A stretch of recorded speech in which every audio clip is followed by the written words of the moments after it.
Staircase family. We are in the studio today for a very special episode of Staircase to Nowhere. We are your hosts. My name is Noah. I'm a seminary student in Atlanta, Georgia. Oh, the tunes are done. That was you a say weird seminary energy. and things get serious. Yeah. It's serious. We need that weird energy. That's it. Play it again, Sam. He's doing. Powered by Hey, River. hit that track. Just funk it. It's your boy David. I'm here, and we're ready to get into it. This is our episode that we're gonna do today. Noah, who's next on our track? Coming up next on the track, we got our man Sam. Sorry, I was watching the music about to end, and I was like, I don't know how to say something. Then you better play it again. You better play it again. You gotta bring it back. Roll it back. Roll it back. Good evening, ladies and dorks. Welcome to Staircase to Nowhere. I'm one-third of your host, Sam the Man. We're so glad you've joined us to talk about faith and culture. The boys. Man, I'm glad we paid for that band, our live studio band. Yeah. Everyone, please give a round of applause for Live Studio Band. Wait, Powered don't by we have a button for Riverside that? Do we have a FM. button Oh, for wait. Oh, hey, let's give a round of applause for today's live Another round studio of applause, band. please. Thank you. Oh my gosh. Oh, sorry. There's a cheering and a clapping button. They deserve cheering. Sorry. That's true. It can't just stop like that, Sam. You broke the illusion. Listeners may have noticed that I found the sound effects buttons. Listeners may have noticed we have a live studio band and a live studio audience. Can I get a ha-ha? Yeah, live studio audience. Let me hear you. Oh, my you gosh. missed the cue, but you know what? It's great. We got a David. hot audience here to the show today. Our We first have ever a live hot show. audience. That's what David Neal just said. Breaking news. It's It's called called a very Caitlin. special episode of Staircase to Nowhere. It's called How Do You Do? No more music. We're done with the buttons. Oh, no, that was the cue. You have to hit the No, You we're gotta not do it. putting, You gotta do it. we're not putting How these do people you through do? any more button pushing. I know No. Rebecca turned this off 50 seconds ago, I'm but sure. I almost turned it off. well, we are doing a very special episode of Staircase to Nowhere. How do you do? You know, every week we get on here and Sam says, I'm a director of street and community outreach. And so we just wanted to ask, How What is that? do you do? how do you do street and Director of community Student outreach? Community Outreach. Tell us, sir, what is your job? What does it mean? We're all confused. We've known you for all these years. None of the people that you know or love know what your job is. Yeah. I've been Well, lying. Most people don't know jobs, you know. I thought my dad just sat and spun around the spinning chair all day. Yeah. But, like, how do Yeah, you know well, what your people dad- do? Your dad's a banker, so I always I think of bankers and like Mr. Banks from Mary Poppins are like very much the same thing in my head. That's what happens. Yes. Yes, he won't sing until the end of the movie. Exactly. When he has a soul. That's the whole thing. Yeah. So we're talking about my job as a director of street and community outreach. It is worth saying at the top of this episode that anything I share about my experience in my job and what I do is definitely not a reflection of the organization, or like these are my personal opinions. Does that make sense? Yeah, like I'm not that's speaking on behalf of. I am not speaking on behalf of my agency. I'm just speaking on behalf of me. Don't Google where he works, people. Don't These you only dare. reflect Noah, Sam, and David's opinions.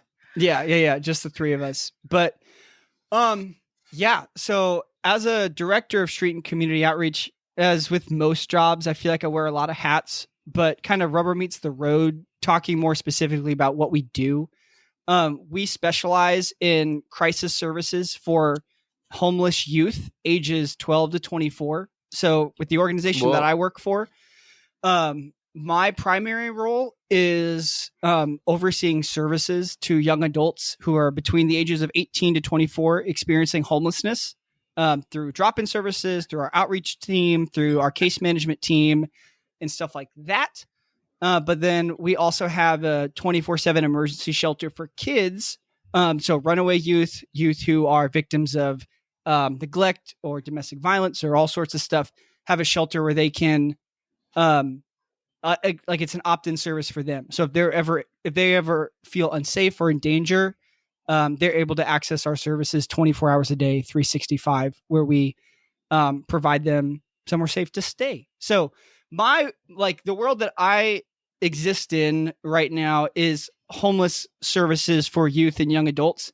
And my primary work as a in street outreach or community outreach, what I do, the way that it's kind of categorized is really that my job is to help organize and provide services for that 18 to 24-year-old age group. So we work with young adults here in Louisville who are on the street, who are living in abandoned buildings and encampments and shelter systems, or like living like couch surfing and stuff like that, to help them get housing and get on their feet and those things. So maybe that's a little more meat on the bones about what I do in my job. That's good. How do you do?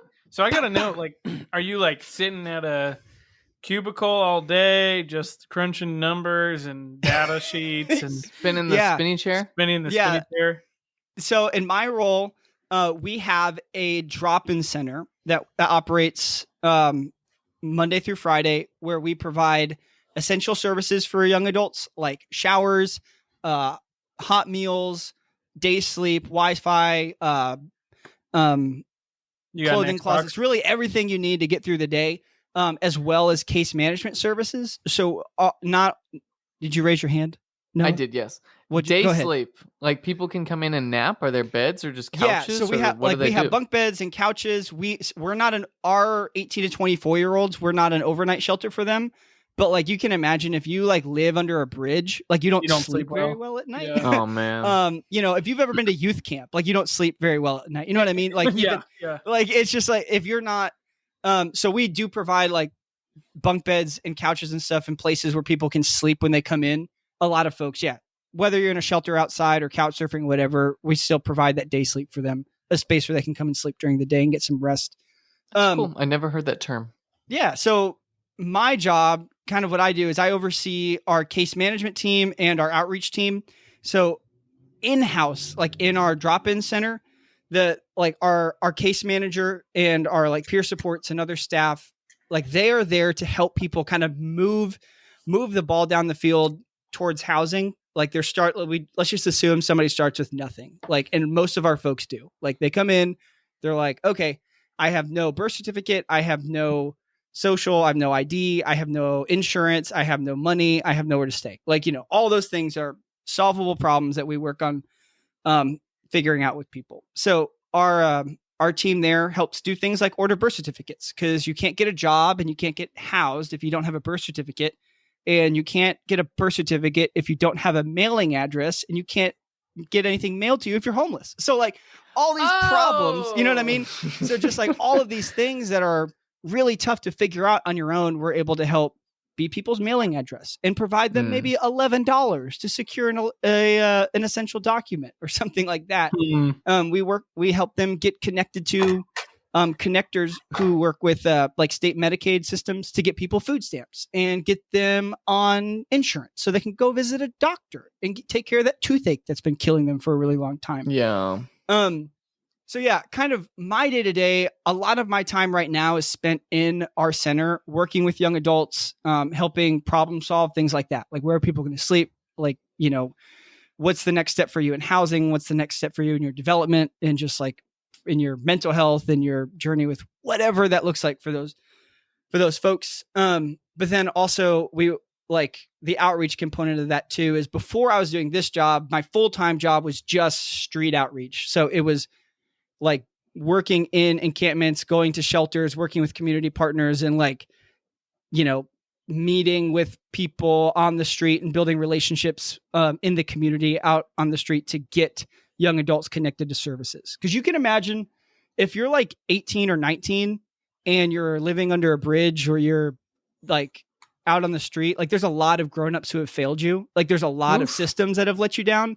If you've gotten to that point where you're like, oh my gosh, the best option for me is to sleep outside. Like that's a really hard place to be. So just some random dude in a van showing up saying like, I'm here to help, like isn't always received, right off the bat. So a lot of what our outreach team does is work on building relationships, not just with young adults, but with other people in the community. So that when we'll get people like a young adult will hit the street and some older folks who've been out there longer, like know that we're safe people to call, like, cause we're out there. We've been out there for a while. So outreach is relationships. Outreach is building relationships with people.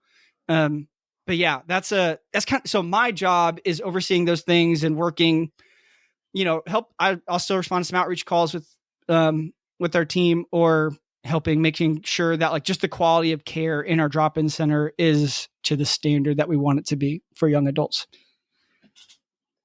That's awesome. Wow. Well, Sam, I just have one question for you. And that is, how do we solve homelessness? Thank you for asking that really straight up question. It's a silly question, but also kind of serious. Like when you see people who are living outside, who are homeless, and like if they don't have a job and they don't have a place to stay, it just feels like, oh my gosh, everything right now is just like terrible. And it's like, what do we do? What is why is there not the clear plan of how to like move them along? I don't know.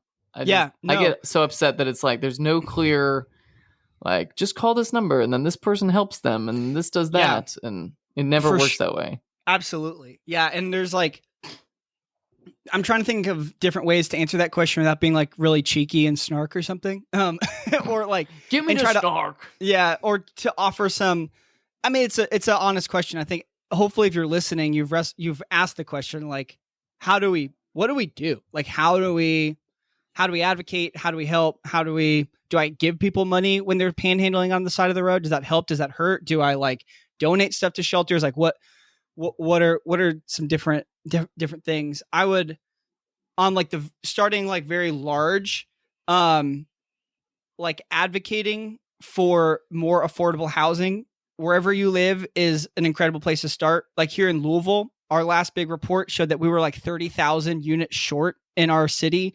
We're like 30,000 unit, like housing units short of providing everybody access to housing. So like, there's not enough housing to go around. Like that is one problem, is that there's not enough housing in most major cities to accommodate like people. That's just not there. So like even if you want to buy an apartment, they're just like, it doesn't exist, like there's not space to rent. Or the space that is available is, some high-rise apartment that these like developers are building luxury apartments that are pricing out people who don't make, $150,000, $200,000 a year.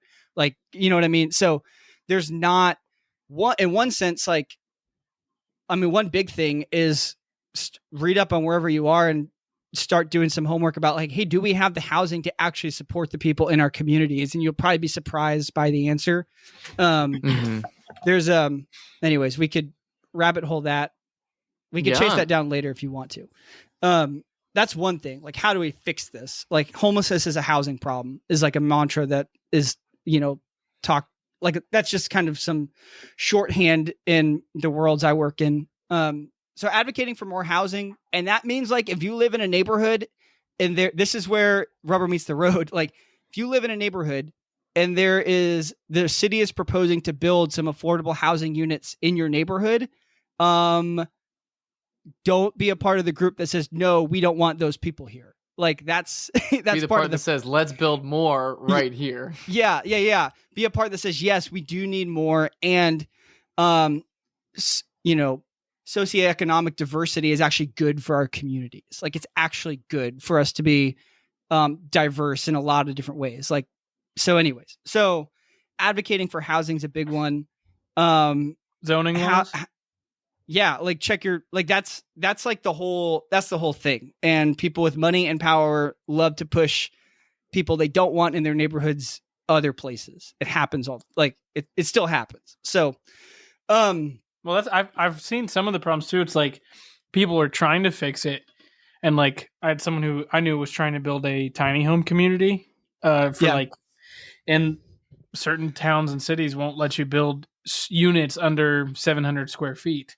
So we have antiquated zoning laws where you can't have mixed use or, multi-unit dwellings on one lot. And so I think that's a big one no one's talking about is like, yes, absolutely. Redoing zoning.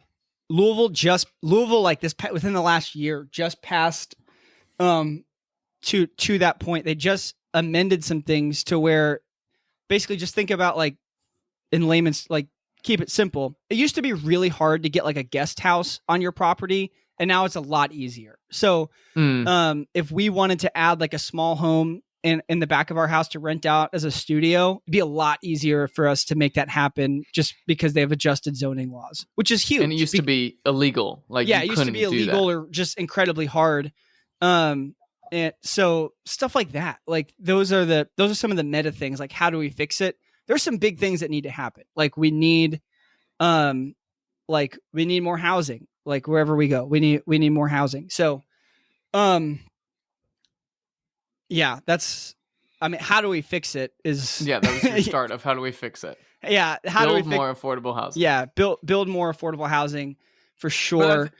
To raise the like devil's advocate, it's like the problem is, I think if you look at the economy, what is affordable housing anymore?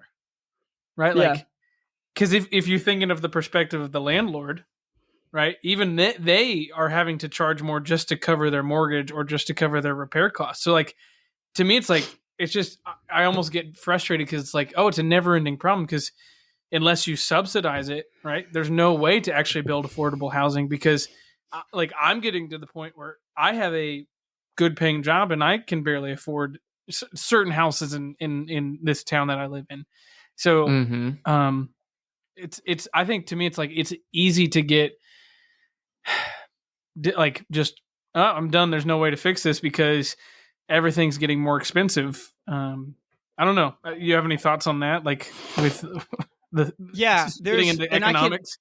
Let me get into my real area of expertise. There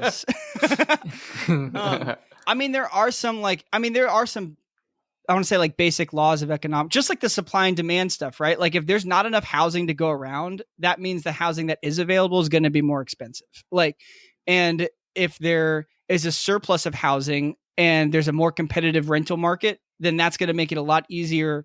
Like that's going to force landlords to drive prices down, and that's going to force like there's just going to be more, it's going to be easier for renters to find deals because there's more inventory available. Like right now, there just isn't. Like, houses aren't being sold.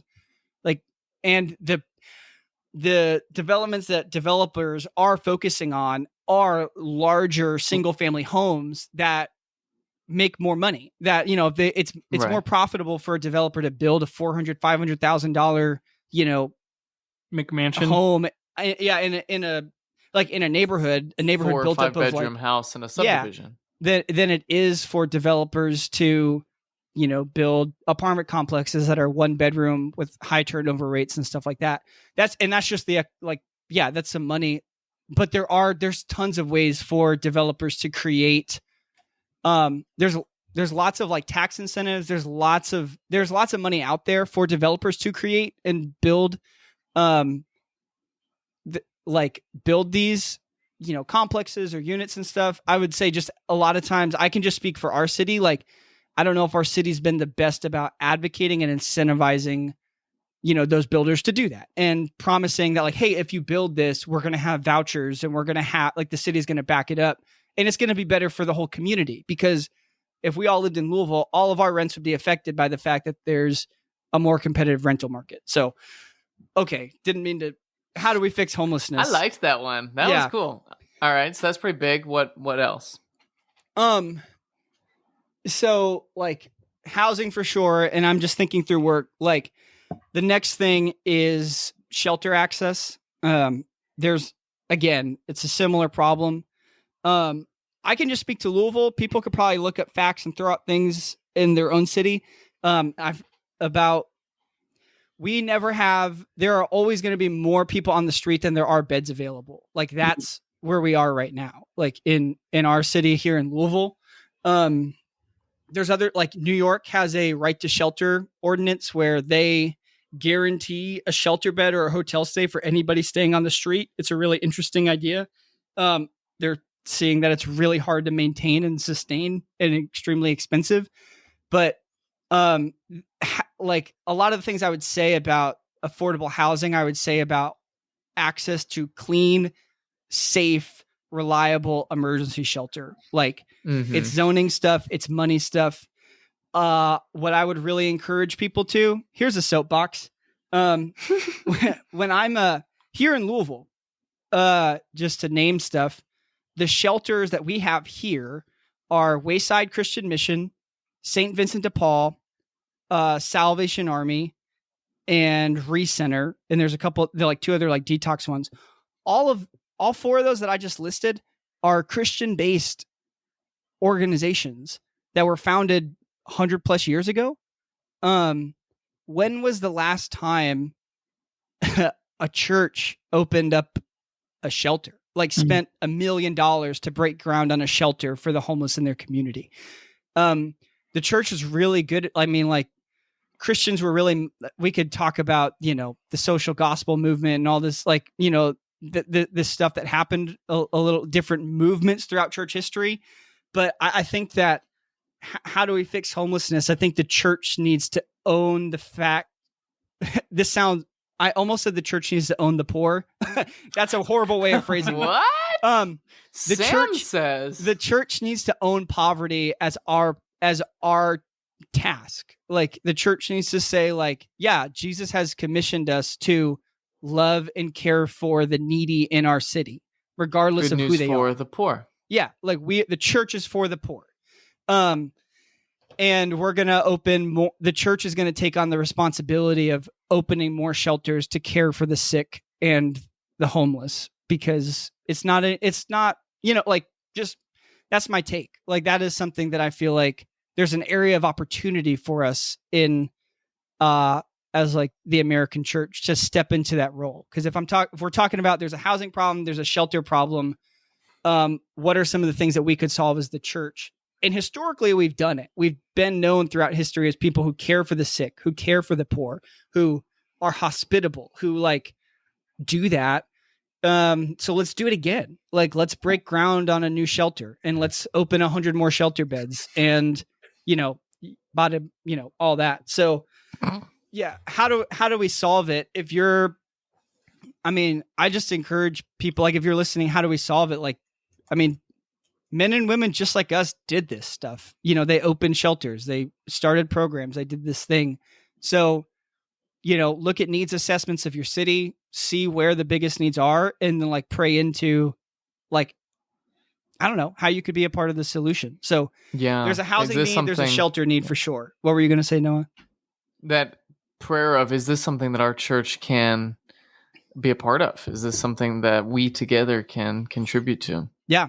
We've had churches like in extreme weather when it's really cold here. Churches open their buildings up and to allow people to stay there, while it's really cold, just to have like a place to sleep on the floor. So it's not negative 20 degrees. They live through it and stuff. And it's huge. Like, people are able to get, wraparound services while they're there and visited by outreach groups. It's awesome. So it's totally possible, totally doable. Yeah, and who better to do it than the people of God, right? So that's like we need more housing, we need more shelters.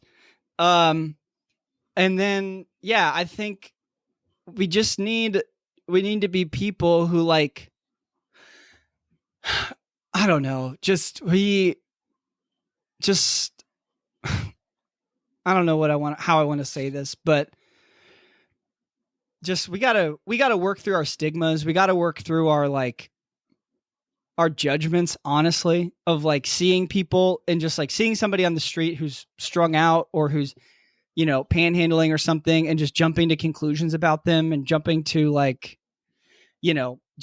oh, here's all the reasons they should be on their feet and can't. And it's just like, that's just so not the call. Like, to be people who have that attitude. And yeah, to be people who welcome in the stranger. And I'm not saying like if somebody's on the side of the road, like put them in your car and go like do whatever for them. But I don't know. I just see so much. Like there's a lot of good things, but I see a lot of awful stuff too in this work of just hate and people who are just like, so unkind and stuff like that. So that's not a very clear directive. It's just also another soapbox. Yeah. No, I definitely experienced that too in one of my classes where someone was just kind of like, well, what about the people who just want to live on the street and like they just would rather do drugs than get a job? And I was like, okay, maybe that's some people, but clearly you don't really know people in poverty, do you? There's not, like, I can say in my experience, there's not very many people that I can name that are like, yeah, I just love this and this is what I want to do. There's not a lot there. So, yeah, and like even like thinking like, oh my gosh, people who are homeless smell. Well, yeah, you know what? I smell after a day without taking a shower too, especially if I've been sitting outside all day. Yeah. Or like, oh my gosh, they seem so unstable. Yeah, they probably are. They haven't gotten any mental health care. They think about how bad you are in the morning if you haven't slept. Yeah. True. Even just like not sleeping or like feeling unsafe or all of those things, or look at them drinking or smoking. I'm like, yeah, it's a coping mechanism, right? Yeah. Like people in much better situations are still doing those same things too to try to calm down like from all that stress. So yeah. I think some just genuine compassion to people and just like the hard situations they're in. Yeah. A couple things on that. Like one, it's interesting the likelihood of you developing some sort of mental illness after being homeless for 3 months, like the percentage chance that you're going to develop some sort of like, schizophrenia, PTSD, like some severe mood disorder goes up astronomically just from the trauma and like the 3 months minimum, or like, it's the chances of you experiencing stuff goes like way up. Like I would encourage you, go find a bridge and lay down on the concrete for 10 minutes alone and just like underneath it and just imagine if that was your life. Like imagine what it would feel like to just like have traffic rushing past you, suspicious noises all the time. You're cold. You're never comfortable. Nothing's ever quiet. Like what that does to your brain and how you feel, just less than human. Like after experiencing that for so long, just that what people go through.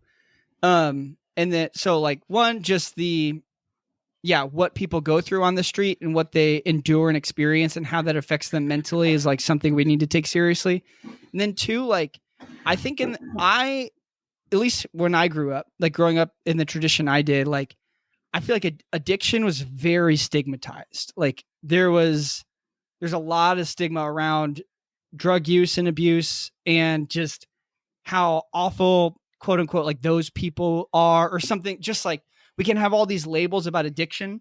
And what's been really horrible and eye-opening about the opioid epidemic is just how clearly I think a lot of people it's shown people like that no one is safe. Like that addiction isn't just for this person over here. But I mean, just statistically between me, Noah, and David, like all of us in our lives have people that have been affected by opioid use. Like whether we know it or not, like just because of the massive wave of addiction that is like swept through our country.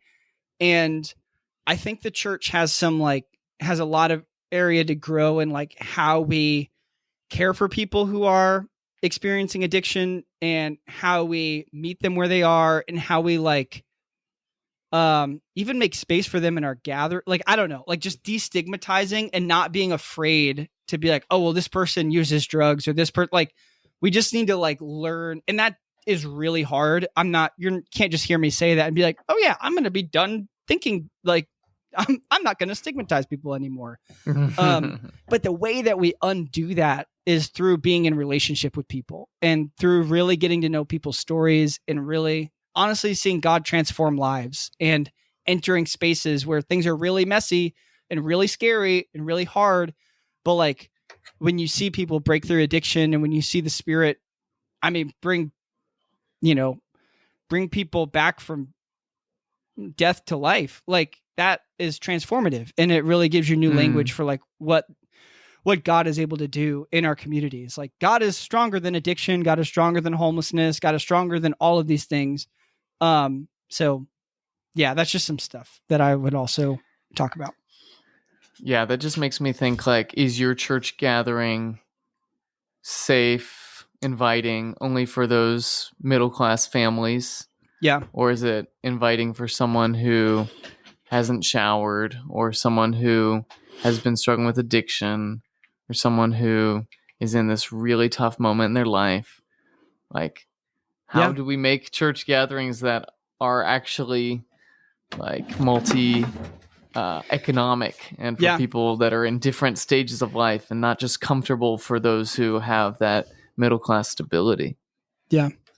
And then the really scary thing is like, well, one is our gathering, but then two is our small group. Like, like where our, discipleship happens. Like, and that gets, I've been in it. Like, it's really messy. It's really hard, but it's still a part of, I think what God's called us to do is like, make space for the other and make space for people, not just out of obligation, but because out of a sincere belief that God has a plan for them and God loves them and God has created them in his image. And, as the church, we lift those people up because the world says like, no, you have no place. And the church is the one that says, no. That's not the truest thing. Like the truest thing is that you're a child of God and God loves you.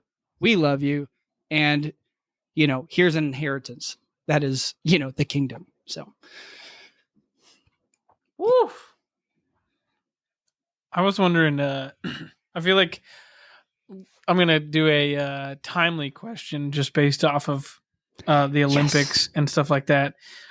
I think anytime like a big event like this comes around, we see cities, mass shoving people out. And then there's even all the like conversation on like anti-homeless like benches and window treatments. Do you want to maybe talk about that for some of us who may not know much about that? And I'll talk about the Kentucky Derby because I live in Louisville, Kentucky. Kentucky Derby is one of the largest sporting events in the world. And it's horrible. Like I know encampments that like were downtown and I know encampments that were downtown that people have pulled up to them the week before Derby, threw a bunch of gasoline on people's tents, lit it on fire, burned it to the ground. Like, and then the city came through and cleaned it up and it wasn't there anymore. I'm not saying the city did that. I'm not saying the city like burned their tents to the ground or anything, but like the culture did. Like, you know what I mean? Like the culture did. And in the past, like here in Louisville, there have been systemic movements to push people out of downtown when Derby happens. And that like totally displaces people. They lose all their stuff. They start all over. They're already unstable and it's all the way worse. So, and then me and Eric were talking about this today about something else, but just like, how do we as Christians hold, what do we do with Derby when all the economic stuff it brings to the city, but also all the pain it brings to the marginalized in our city? So it's I just think like, and Derby is just a local example for us that we deal with every year, but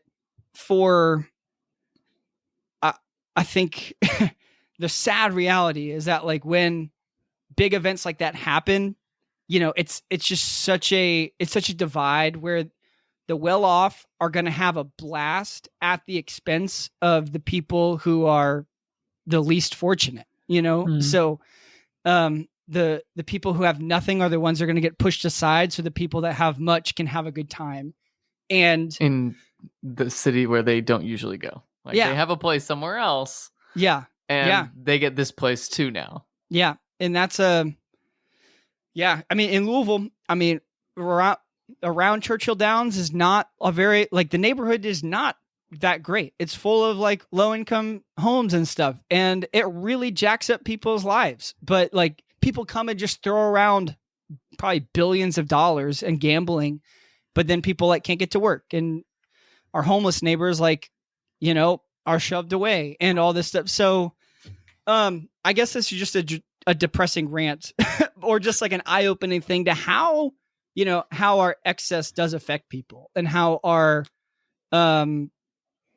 like, just to think twice about some of the things that we participate in. I'm not like, and I say all that, I'm not even like straight up anti-derby necessarily, but you went to the thing we went to before Oaks Derby. a couple years ago. So I say all you that, wore like, a pink suit and looked yeah, great. Yeah, I'm not trying to be like a total Debbie Downer, but yeah, this stuff is real.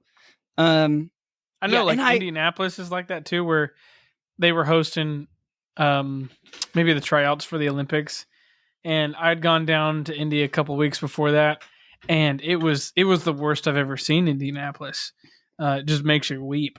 And then when I went back down, it was like immaculate, and I'm like, yeah.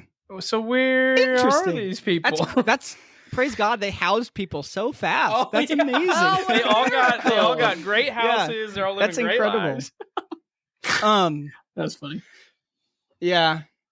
I don't know. There's still hope. Yeah, the work, I mean, I've seen the work is hard. I bet, like, there's been some really hard things. We'd have to have a couple more episodes on this, but yeah, like, I mean, just some of my experiences have totally shaped my theology and the way that I have seen God interact with, you know, the world and stuff, and fielding really hard questions from people who are in really hard situations, who I think have some legitimate, like, questions for God. You know what I mean? Like, it's all, I'm really, overall, I'm thankful for the experience, but, and I love what I do. Like, I love my job. I love all the things, and yeah. So tell us, why do you do what you do? And why do you stay? Yeah, there's a real conviction about like calling, I guess. When I was younger, what it meant to be called to ministry meant something different than what I feel like it is now. Like, when I was younger, I felt like called to ministry meant I worked in a church, I preached on Sunday mornings every other Sunday or whatever. You know what I mean? Like, it was that image of called to ministry is to be on a stage and to do a thing. And I've had the gift of wrestling with this idea of being called to ministry means, like, serving my community, like serving the most vulnerable people in my community. Like, for me, in the name of Jesus. Like, if I wasn't a Christian, there's no reason for me to be here. Like, if I wasn't a Christian, I'd be doing something else and whatever. To make more money so you can spend it at the Kentucky Derby. Yeah. But the Lord has just really shaped my heart and softened my heart. Like, I don't know if I wouldn't have, 7 years ago, I wouldn't have, like, said, yeah, this is what I'll be doing. I think he's, like, really softened me and shaped me and, like, provided this opportunity. And I feel very much like, yeah, this is where I'm supposed to be. And I love it.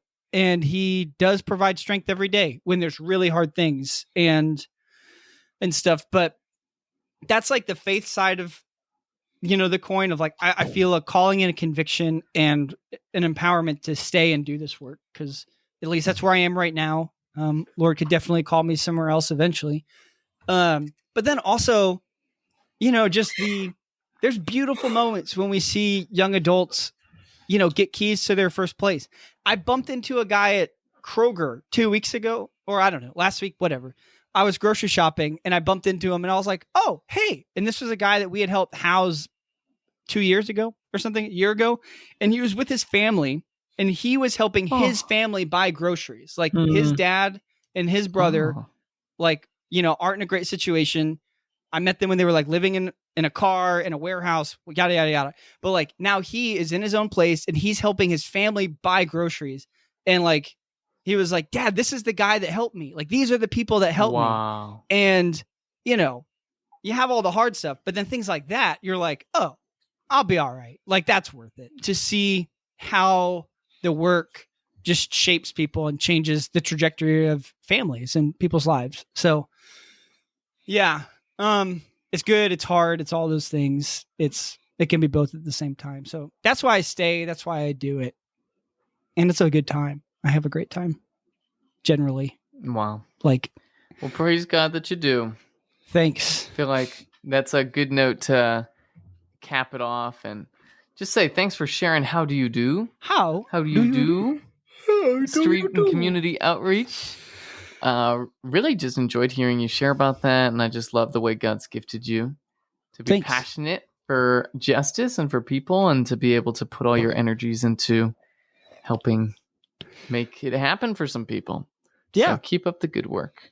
Thank you. And I hope one day to know that what I'm doing is also what I'm supposed to be doing. I'm pretty sure this podcast is what you are supposed to be doing. Oh my gosh, we found it. The calling is the cast. The calling is the pod, bro. Oh, Sam, I'll tell Rebecca. If people were moved, I'm going to do the pastor ask. If people were moved by today's episode, is there a place that they can financially assist your work? Yeah. Okay. So my Venmo is. Bro, you can make a check out to Sam. Yeah. It's a love offering, you guys. It's a love offering. Yeah. So I would almost throw it here. Here's what I would do. I would throw it back. If you do feel moved, this would be just like a goal of my life. If you do feel stirred up and impassioned, you're like, we should do something. Go to your pastor and say, how are we serving the poor? And then bring it to your local church and like, link arms with I've said it before. Like I know there's gotta be ministries, like faith-based or not, ministries in your communities that are doing this type of work. Like, God has placed you where you are to love your neighbors. Like love your neighbors. You know what I mean? That's a pretty expansive term. So one, if your church like isn't doing anything to help the poor, like if there's no like even thought towards, I don't know, I've never thought about it, then like start that conversation just in your own community. Like say, okay, how do we serve the poor? What can we do? Maybe we could hand out, I mean, it's hot out now. Like maybe we could go hand out popsicles to people and pray for them. Like, I don't know, like just start with something. But like, I think the more local we can bring this stuff, it's way easier to solve local problems. Like it's way easier to solve the problem for the person on our street than it is to solve the problem for our state. You know what I mean? So like starting there, if you do feel stirred up, like hopefully that is God stirring something in you, and like take that to start with your church. And if your church is like, nah, we don't care about the poor, then start praying for them. And then go find another like-minded ministry and give that $100, $200 to them, or give that time you were looking to devote. So yeah, I just think like localizing it as much as we can is going to be the thing that really changes stuff. That's wise, Sam. And when you go to that pastor and you say, how are we caring for the poor? Don't come with an attitude of, you need to start caring for the poor. Yeah, no, I want to start. I have a burden for the poor. Help me. I want to help. Help me help you. I have come with the attitude of, I have a burden for caring for the poor in our neighborhood. Can you please help equip me to do that? Like, I'm a saint. I want to help lead something here. Yeah, exactly. Not you guys better do something, but I want to help our church do something. Yeah, it's a different come attitude. With I have for the next 6 weeks, I want to do something once a week. Help me figure out what that is, or something like that. That can go a long way. So that's awesome. All right. Yeah. If you have any questions, please email staircasepod@gmail.com. I'd love those. That would be so fun. They'll say, Sam, you liberal. Yes. Big old lib bean over here. Sam, I heard that you want to kill all horses and turn the Kentucky Derby. Yeah, I'm like, yeah, I do. I want to kill horses. I'm like, on one hand, I'm a socialist, and one hand, I'm a communist. So like, it's real. I just holding both of those things. Control the gosh. means of production and Yeah, like I fly in circles. But it's 'cause- for everyone. Oh wait, this is a good joke. I have this. I just came up with this. I fly in circles because my left wing is the only one that works. Oh my gosh. Nice, bam, ba bam. Oh, you just burned yourself. I know. Well, that's funny, I think. All right. Whatever. Say what you will. How do we end these? All right. We've never done this. Go get involved in your wait, local play the song. community. Play the song. Oh, yeah. Hit that track. Drop Hang on. it. My mouse died. Hang on. I think it was this one. There it is. You That was it, guys. boys. This has been. How do you do? How do you do? How How do do you you do? How do you do? That's right. Get out of here, y'all. Groovy, y'all. Go home. Get out of here. Go home, y'all. Go home. You don't gotta go home, but you can't stay here.